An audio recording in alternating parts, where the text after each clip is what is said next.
Good morning. My name is Ariel, and you will shortly find out what my topic is about. This right here, this picture is Photoshop. This did not really happen. And all the dead people you see right here, they're just plastic dolls. The slaughter of 6 million Jews did not happen. It was a fluke, a lie, a Zionist conspiracy. They made it all up. Holocaust denial has been present for a long time. Holocaust deniers that say that the Holocaust has been exaggerated and that not as many people or no people at all died.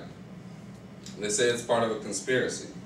There have been books written on this, and some of this literature is by academics from very prestigious institutions. Currently, Holocaust deniers exist all around our society, but specifically today, I want to talk about why they exist in the United States. Firstly, Holocaust deniers exist here because our free speech laws are so loose. Secondly, Holocaust deniers take a very academic approach to their ideas, which give them legitimacy. And lastly, the Jewish community in themselves, they don't want to go against these ideas because they don't want to make them seem legitimate or give them credibility.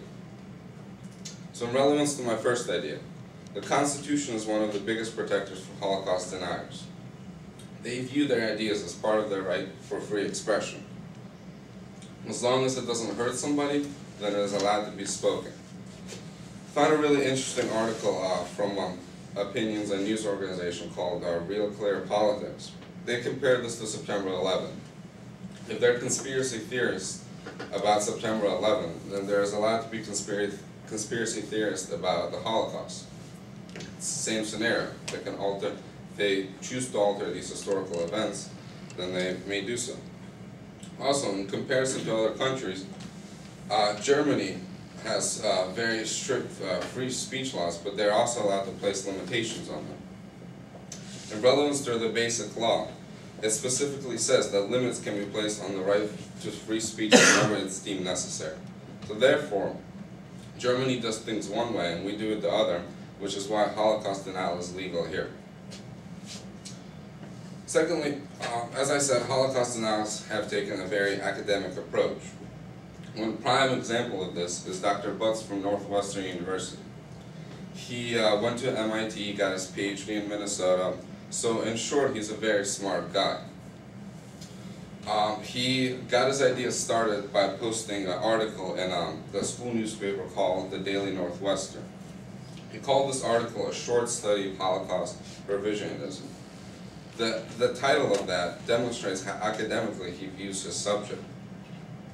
According to this article, which I found on his website, his ideas are based on his analysis of historical events. They're considered his historical findings. When researching Butts, I also realized that all of his ideas are part of a bigger website that are for the Center for the Open Debate on the Holocaust. This institution is instrumental for developing ideas on Holocaust denial. So you can clearly see how Holocaust deniers look at how academically they look at their ideas. The website for this organization, it reads like an academic paper. They have a statement of purpose, they explain all their ideas. So you can see they take their ideas very seriously. Furthermore, when I was reading, and according to the Jewish Virtual Library, Holocaust deniers, academics like Dr. Butts, try to target campuses because they want students to see the Holocaust as an academic question deserving debate.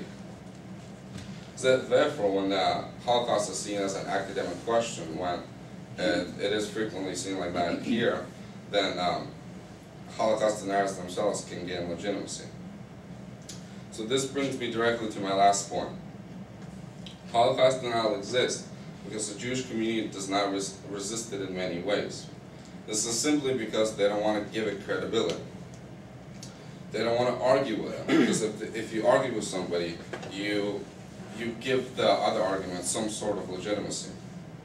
In an article by Lynn Collette of Political Research Associates, she gives this very interesting quotation from two Rutgers professors. It goes, "If the Holocaust is not fact, then nothing is fact." This is the type of approach that the Jewish community wants to take. they do not want to give the ideas credit. They do not want to give the Holocaust deniers credibility. Therefore, when taking all of these things into account, it is clear that people have the right for their own beliefs. Holocaust deniers believe that the Holocaust never happened, but it is our right to do so. This type of thinking exists because there are very strict laws against limitations on free speech. We take our right for free expression very seriously. Also, Holocaust deniers take a very academic approach to their ideas, and there's very little resistance from the Jewish community. 6 million Jews did die. There were gas chambers, human ovens, and killing fields. But we do live in America, and it is our fundamental right as American citizens to think otherwise. Thank you.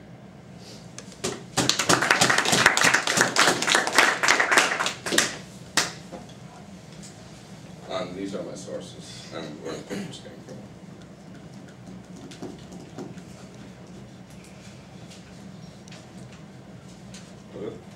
Thank you. Mm-hmm.